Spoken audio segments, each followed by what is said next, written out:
proclamar de tu majestad, llevar de tu luz en la oscuridad, llegar a la meta, ser parte del plan. Toma mi vida y úsala. Hoy es tiempo de cambiar. Es tiempo de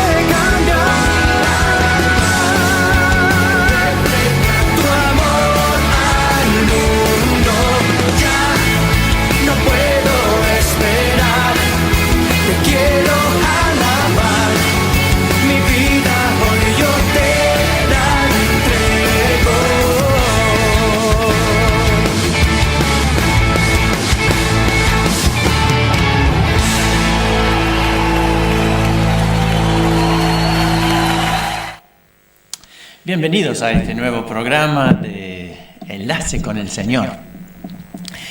A veces hablamos de personas que entregan su vida a Dios y cosas que hacemos en la iglesia, campamentos, o sea, toda una vida tan diferente a lo común, ¿no? De tal vez ir a estudiar, a trabajar, a vida nocturna con distintas cosas que hace la gente, ¿no? Pero esta es una faceta tan importante en la vida, y podríamos llegar a decir que cuando arreglamos el tema espiritual, todo lo demás, el matrimonio, la familia, el trabajo, la vida en sí, todo cae en su lugar. Por eso Jesús decía: buscad primeramente el reino de Dios y su justicia, y todas las demás cosas serán añadidas, vendrán solas, ¿no? Cada cosa tendrá su lugar. ¿Han pensado alguna vez los cambios en la vida de ciertas personas que decimos imposibles? Yo conocí a un hooligan. Ya no se habla mucho de esa gente, ¿no? Porque la ley los apretó mucho. Eran los revoltosos en los partidos de fútbol, especialmente en Europa. Y entonces eran irlandeses, por lo menos el que conocí yo era irlandés, que parece que tienen algo de sangre, de riña. Y entonces, se convirtió, era un tipo grandote, ¿no? Yo me imagino metiendo lío, debe haber sido bastante feo. Pero llegó a ser un cristiano, estaba sirviendo a Dios. Y conocí a una ex monja, digo ex porque ya había dejado. Una persona que vos decís, tiene todo resuelto, está llena de Dios, está en un lugar encerrado para eso, pero a través de la reja estaba recibiendo información sobre el Evangelio, sobre no una religiosidad, sino una relación con Cristo, con Dios.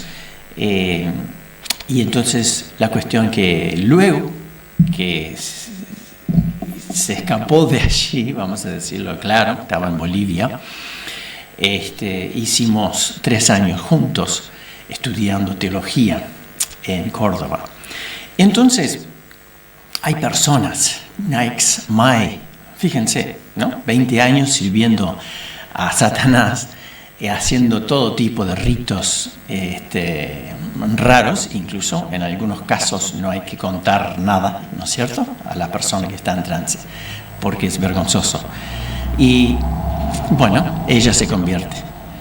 Y una estudiante de la Biblia impresionante, re inteligente y liberada. Personas que vos las mirás en la calle o sabés de su proceder, de dónde vienen, y uno está diciendo, esta persona jamás, ¿no? Este drogadicto no tiene esperanza alguna.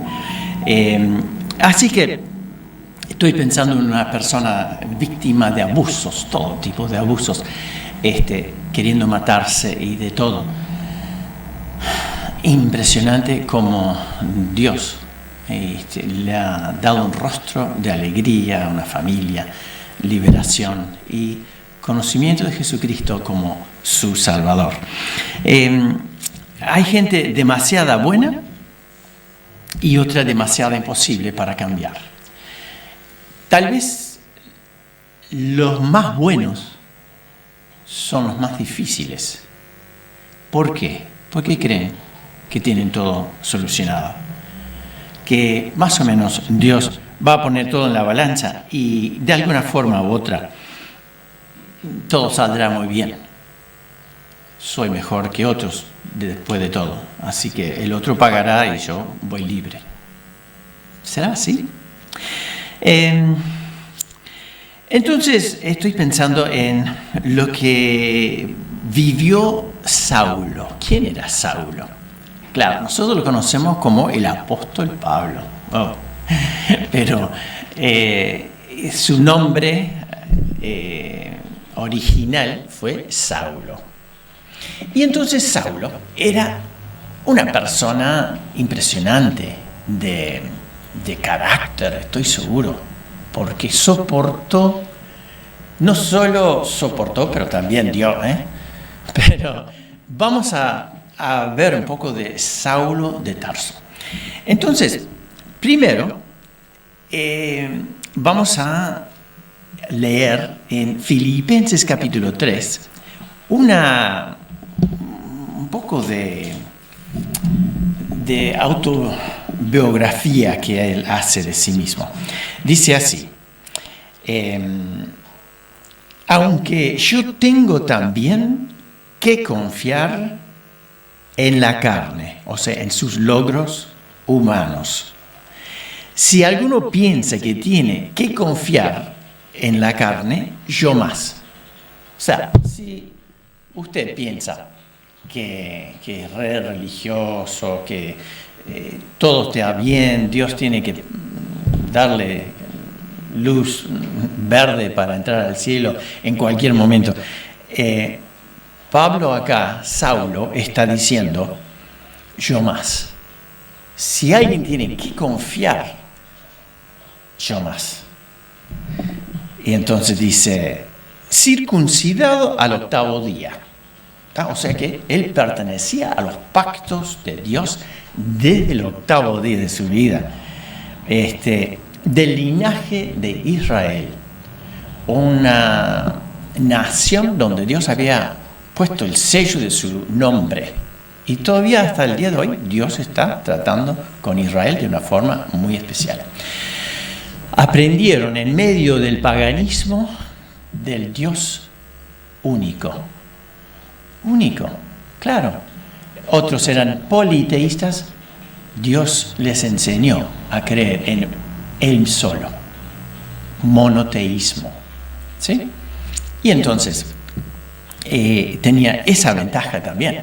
Soy de una nación favorecida por Dios. De la tribu de Benjamín, del linaje real.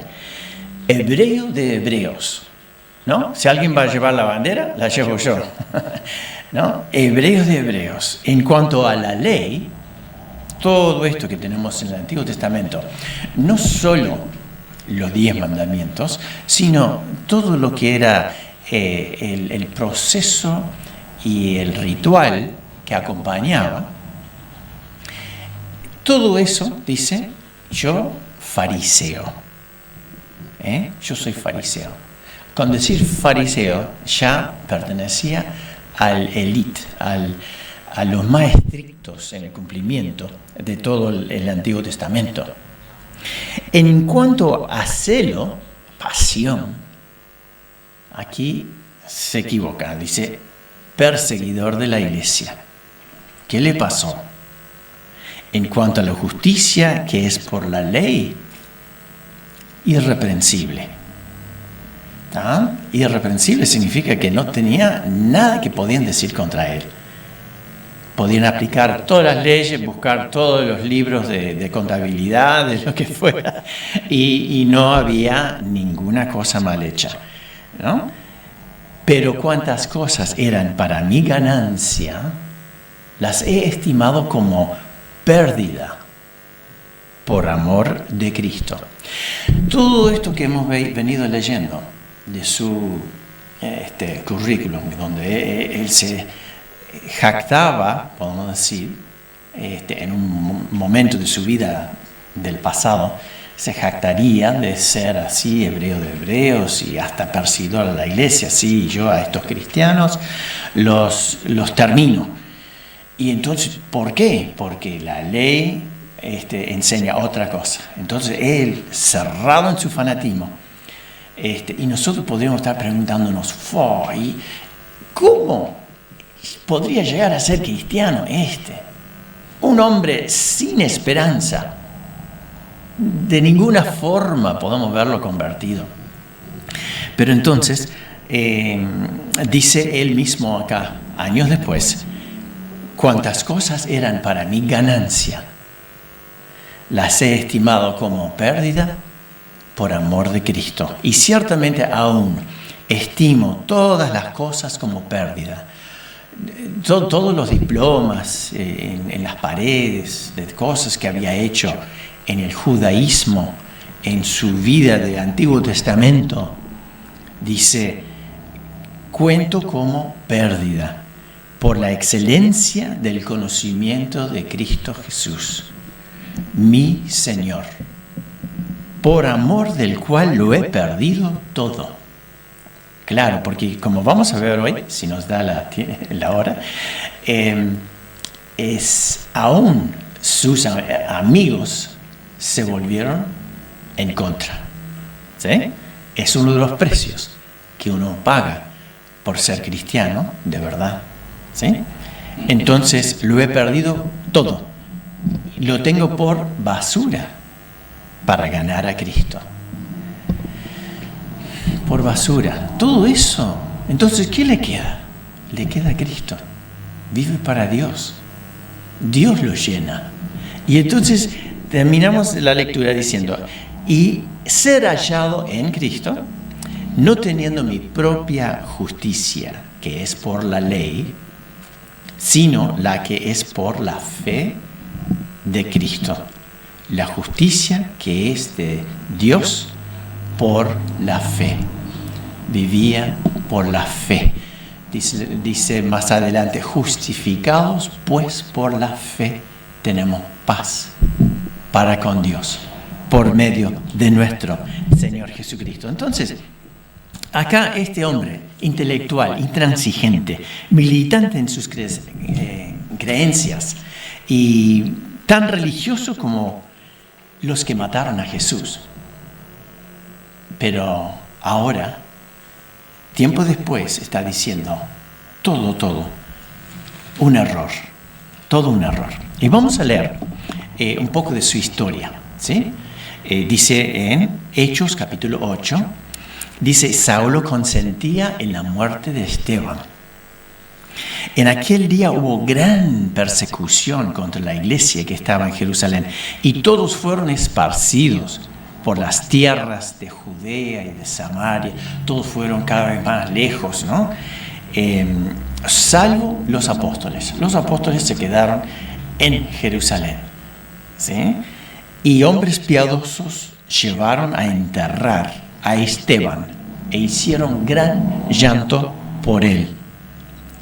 Y Saulo asolaba la iglesia entrando casa por casa, arrastraba a hombres y mujeres y los entregaba a la cárcel, etc. Esteban. ¿Quién era Esteban? Saulo es testigo presencial de la muerte de Esteban. Y seguramente, tiempo después, esto influye en su conversión al ver cómo era Esteban. Esteban era un discípulo del Señor.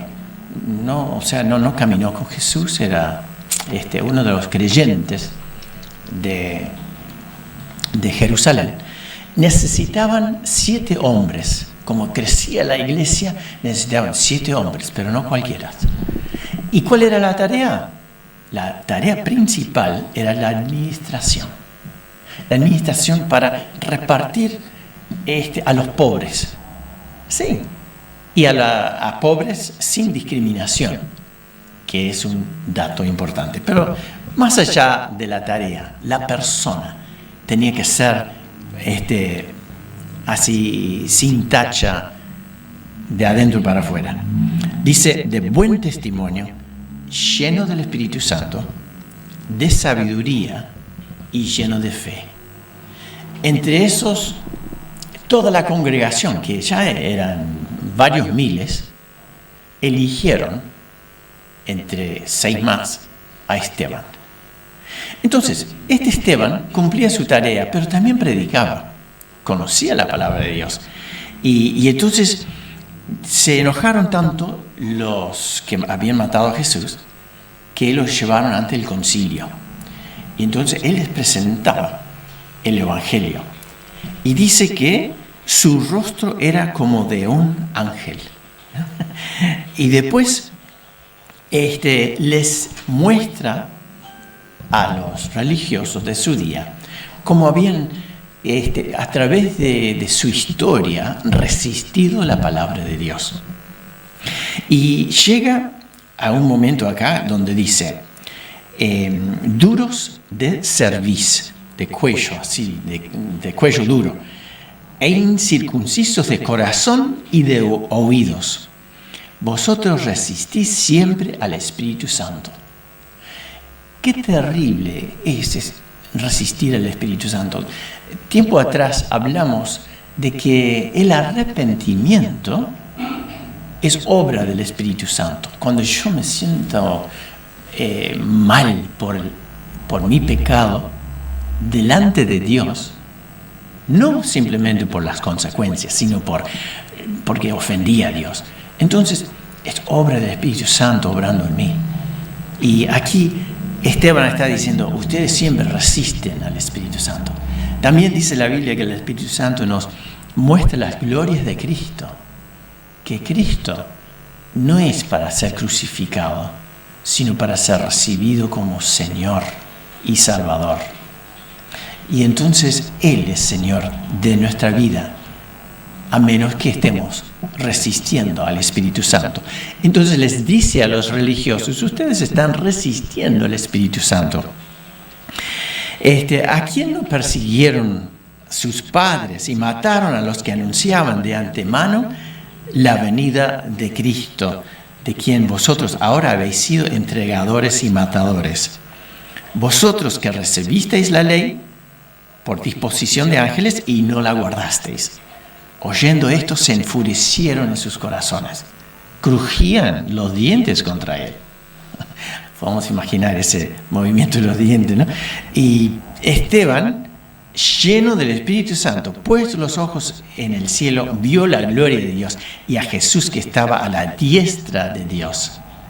Y dijo, he aquí veo los cielos abiertos y al Hijo del Hombre que está a la diestra de Dios. En algunas versiones dice, está parado, está de pie a la diestra de Dios. Entonces ellos, dando grandes voces, se taparon los oídos, se arremetieron contra él. Echándole fuera de la ciudad, le apedrearon. Y los testigos pusieron sus ropas a los pies de un joven que se llamaba Saulo. Acá tenemos a Saulo, cuando todavía era ese hooligan, ¿no es cierto? Ese terrorista de los cristianos.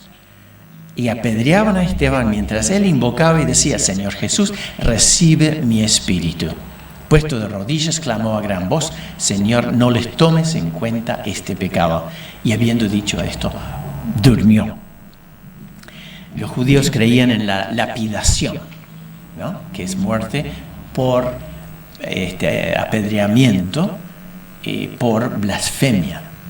Y entonces, para ellos, el Evangelio era una blasfemia. Entonces, ¿dónde estamos? A algunos hoy no les importa mucho el bien o el mal, si las cosas se hacen bien, si las cosas se hacen mal. De hecho, hay muchas personas que se sienten más cómodas con el robo, pequeño robo, por supuesto, ¿no? Estamos hablando de nafta o algunas herramientas, algunas cositas demás, total. Y entonces estamos, hay personas que se prestan para eso, otras personas que no. Y entonces se forman dos clases de personas que se separan bastante en cuanto a lo que es amistad, cosas por el estilo. Pero vamos a seguir adelante, porque Saulo era del otro tipo. Las cosas se tenían que hacer como él las creía.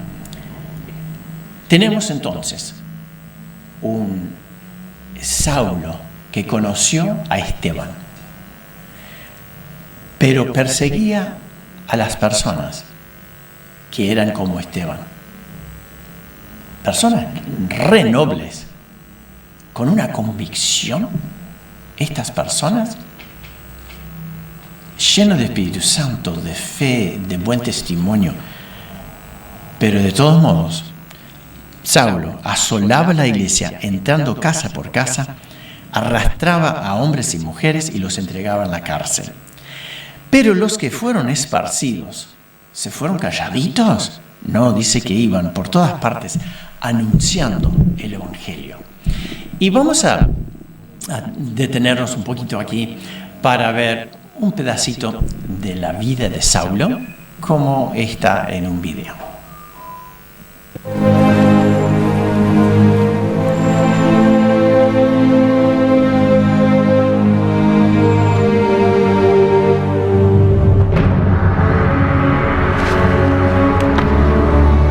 Saulo,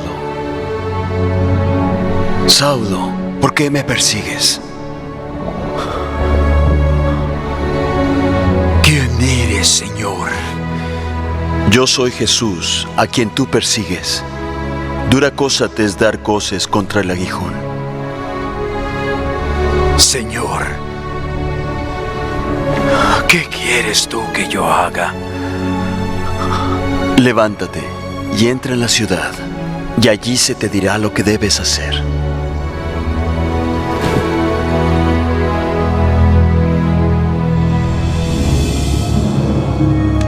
Ananías. Te escucho. Heme aquí, Señor.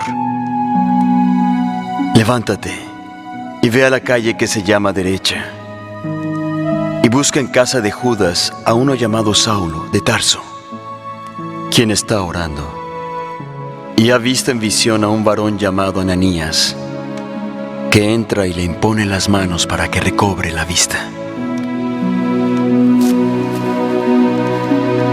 Señor, he oído de muchos acerca de este hombre y de cuántos males ha hecho a tus santos en Jerusalén. Y aún aquí tiene autoridad de los sacerdotes para prender a todos los que invocan tu nombre. Ve, porque instrumento escogido me es él para llevar mi nombre en presencia de los gentiles y de reyes y de los hijos de Israel. Porque yo le mostraré cuánto le es necesario padecer por mi nombre.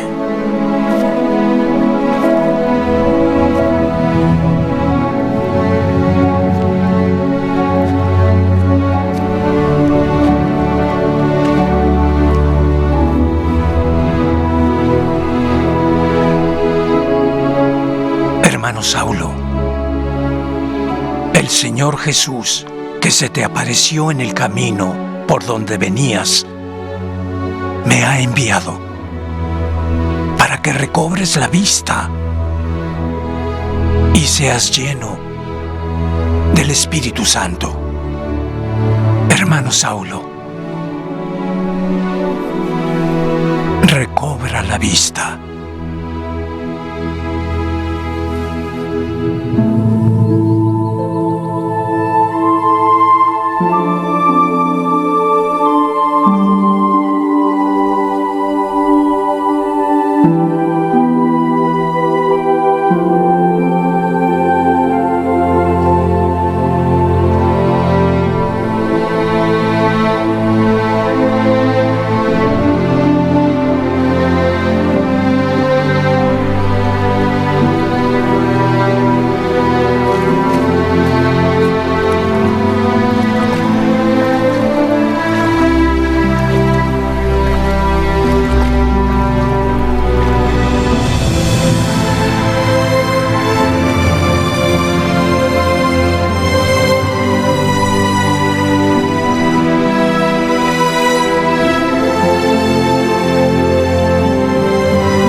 bien, bueno, nos adelantamos un poquito, ya sabemos todo cómo va a terminar, pero vamos a retomar algunos versículos para tener la base bíblica aquí en Hechos capítulo 9, que cuenta la conversión de Saulo.